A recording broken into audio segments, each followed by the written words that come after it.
Hey guys, what's up? So for today's video, I thought that I would actually do like a story time and explain to you why I lived in Ağrı, Turkey. Yes, you heard that right. I lived in Ağrı, Turkey. I'm drinking kombucha today. This is the best. If you ever come to the US, this is the drink for you. Whenever people hear that I lived in Ağrı, Turkey, they are really shocked and surprised, and they always want to find out why. So I thought I would make a video about it. So the story begins October 2010 when I first moved to Turkey. So I was 20 years old and I was an au pair. If you don't know what an au pair is, it's basically like a nanny. So I had an agreement that there was this host family and they would provide me with room and board, and I would kind of babysit their kids and speak English with their kids. So that's how I was able to move to Turkey in the first place. So the end of October 2010, I arrived in Izmir and I was there for about a month and a half until I had moved to Ağrı. So I did find some old Facebook photos and videos. They're really bad quality because it's Facebook 2010, but I will include them so you can kind of get an idea of what my life was like back then. Izmir is in the west of Turkey. It borders the Aegean Sea. It's close to Greece. Izmir is just this really like hot, fun, modern city. It's got a lot of shopping malls, public transportation. People are drinking beer by the seaside. It's really like this fun, amazing city. Ağrı, on the other hand, is landlocked. There's no sea. It borders Iran. It's, not far from Iraq. So obviously there's a lot of problems about terrorist attacks. Back then they were constantly giving us warnings about terrorist attacks. I will explain. So I arrived in Izmir at the end of October 2010. And by the middle of December 2010, we found out that we needed to move to Ağrı. So you're probably wondering why. Why did you have to move to Ağrı? Good question. So the family that I was au pairing for, the mom was actually a doctor. And if you're Turkish, you might already know where this story is going. But if you're not, I will explain. So in Turkey, they have this kind of system that if you want to be a government worker, like work for a government hospital, government school, some other things, you need to live in the east of Turkey, which is kind of underdeveloped. You need to live there for 2 years. It's like a mandatory service. It's something like that. Correct me if I'm wrong, but if you want to be a government worker, you need to live in the east of Turkey for 2 years. It doesn't matter where you live. You have to uproot your whole life and move to another part of Turkey. So that is exactly what happened to the mom that I was au pairing for. They told her like, hey, time to go. You need to move to Ağrı. So the mom, the children, and I all went to Ağrı, and then the father, he was working in Izmir, so he had to stay in Izmir. There's no airport in Ağrı. Ağrı is quite underdeveloped. There might be an airport now, actually, but in 2010, there sure as hell was not. So we had to actually go from Izmir, take an airplane to Erzurum, which is a big city in the east of Turkey. Oops. And then from Erzurum, we needed to take a 2-hour minibus ride to Ağrı. And let me tell you guys, I remember that minibus ride so well. It was hell on earth. I was so sick.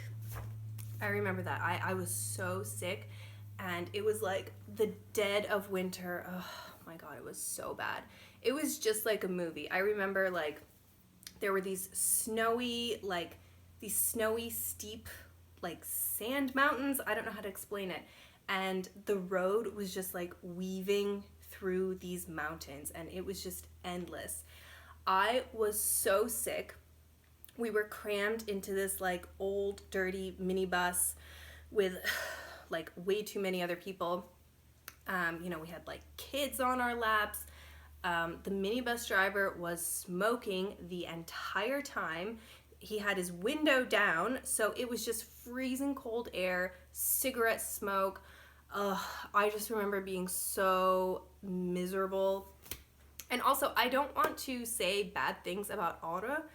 I'm not trying to like offend anyone, but I do want to like accurately convey how the experience was for me personally. So if you are from Ağrı or anything, I don't want to offend you, but it's just, you know, my personal experience. We arrived in Ağrı, and I remember like the first time I looked at it, it was just kind of this like muddy horizon, and it just had houses. Also, we weren't living in the city center. We were living on kind of the outskirts, so that might be why. It was the dead of winter. The only kind of friends that I had were like the housewives who lived in our apartment complex. So we lived in a really big apartment complex. There was probably like 30 other houses in it.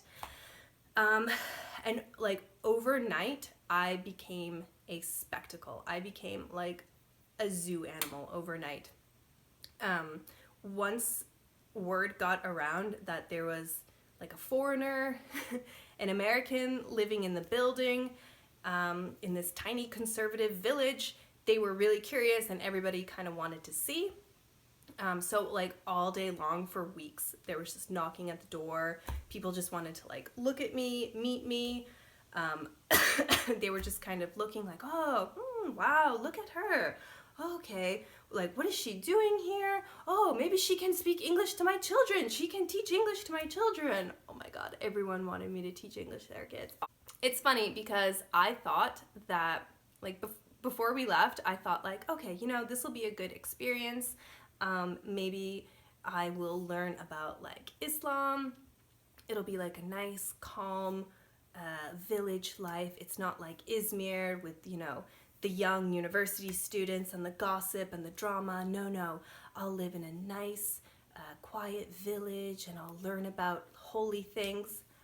Let me tell you right now, there is more gossip and more drama in my Ağrı apartment building than in all of Izmir. It was hilarious. Basically, there's a lot of housewives at home all day, if I'm being honest. And what do they do all day? They gossip. It is hilarious. All day long, just these women were knocking on my door, being like, Chelsea, come. And showing me like, like, oh, we found this man on Facebook. Look at his picture. What do you think? Is he handsome? He's quite handsome, right? Maybe Jalen can marry him. He's pretty rich. He's a lawyer, we found out, but he might not be tall enough. What do you think? And that was what they were doing like all day long. I had some friends like on our apartment floor, and then I had some friends on the bottom floor, and they were trying to turn me against like the other ones. Oh my God. It's like these housewives with 10 children, and like one of them would come to me and be like, Chelsea, hey, have you been talking to her? Oh, no, don't talk to her, okay? No, she's bad, she's really sneaky and shady, and no, just don't trust her, okay? Just me, don't trust her. And then the other one would come and be like, hey, was she talking shit about me? She was, wasn't she? I'm not surprised. Look, she talks shit about everyone. Don't trust her, okay? No. Just hang out with me, okay? You're with us, you hang out with us. Don't hang out with her, okay? It was so much drama, you guys. It could have been like a reality show. Like the Kardashians have nothing on the Housewives of Ağrı. It was very entertaining to say the least. And I didn't even speak like Turkish, but you understand what's going down. And I will say, like, the hospitality in Ağrı is some next level shit, you guys. Like, people were coming to me all the time cooking food. Like, I just hear a knock at the door and they'd be like, hey, Chelsea, we made you soup. And they just give you a bowl of soup. You're like, oh, okay, thanks. Or they'd be like, Börek, we made you some börek. Here's some aşure. Would you like some tea? Do you want some coffee? Anything, they would make it for you. I mean, they were so hospitable. When they found out that I was vegetarian, like, they were trying to cook all these foods for me. They were like, she's vegetarian. Okay, no, I can cook something for her. I know, I'll cook it. So it was honestly like so like humbling and so sweet having all this hospitality and people caring and asking questions. So that was really nice. On the other hand, Ağrı has no variety. It's not very developed. It's not very modern. You can't find alcohol like anywhere. Like, I was looking, I had some stressful days and I was looking for beer at the market. Lo and behold, you cannot find beer in Ağrı, and they were like shaming me for even asking. So that's not good. So there were like kids on the street.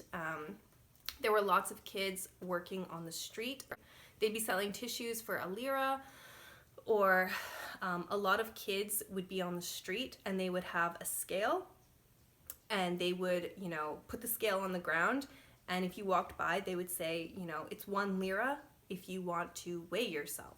So the parents, like some parents were forcing their kids to like work on the streets, and these kids had like no gloves. Sometimes they didn't have a jacket. Sometimes their teeth were like black, rotted out of their mouth.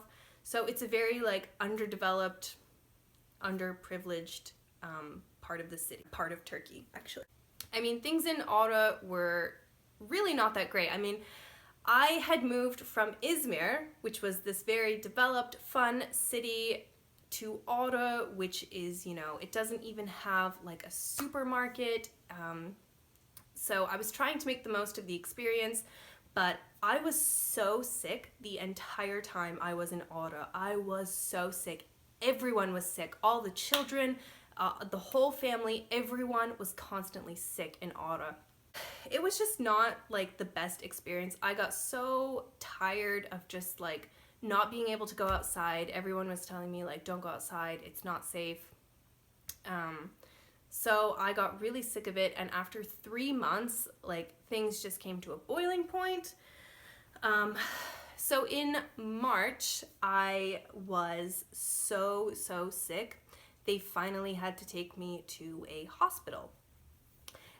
And this hospital was like something out of a movie, you guys. It was kind of like this raw concrete, and the walls were kind of crumbling, and there were just like hundreds and hundreds of people crammed in. I'm guessing it was like a government hospital. So everyone was going there. You could tell it was just like people who had traveled from like 2 days away from their village to get to this hospital. They were carrying their children like wrapped up. It was insane. People were like clawing at the doors to get into like the doctor's offices. And so I was really sick at this point, and they went to go take my blood to see what was wrong. But because there's so many people at government hospitals, the doctors just have to work like that. Like, you can't take your time with the patient. So they just stabbed a needle in my arm, sucked the blood out, and just kind of threw me off. And they were like, next. But unfortunately, I have a problem with fainting. So when they pushed me up, I like stumbled a few steps and everything got dizzy, and I just hit the floor.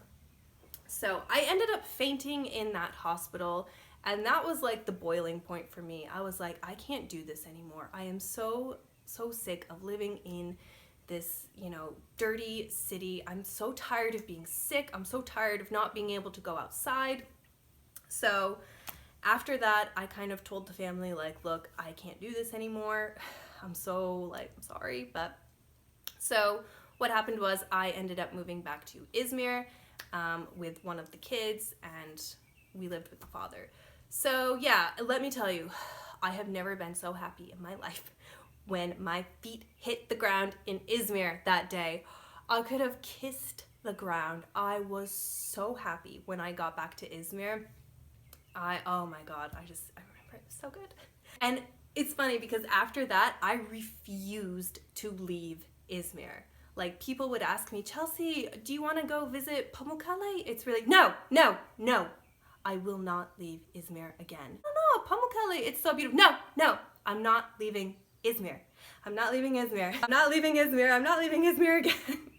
So guys, that is why I lived in Ağrı, Turkey. It was an extremely different experience. People always ask me, like, did you have culture shock when you moved from the US to Izmir? And I said no, but I had culture shock when I moved from Izmir to Ağrı because the cultures were so vastly different. It was really like, yeah, so I'm really grateful for my experience in Ağrı. Would I ever go back and visit it again? Absolutely not. No, sorry. So yeah, I hope you guys liked this story. I really don't want to say bad things about Ağrı. It's not the city itself, it's just that my personal experience. I wasn't happy, I was always sick, I just came from Izmir and I really missed Izmir. So Ağrı itself, you know, maybe isn't a bad place, but I do want to just show like my personal feelings at that time in my life. So yeah, I hope you guys like this story. I don't know. If you have any questions, let me know. There were a lot of other things that happened in Ağrı, but I don't have time to explain all of them in this video. I tried to just give you a general idea. So yeah, hope you guys like it. Let me know what kind of videos you want me to do next. And yeah, I will talk to you soon. Bye guys.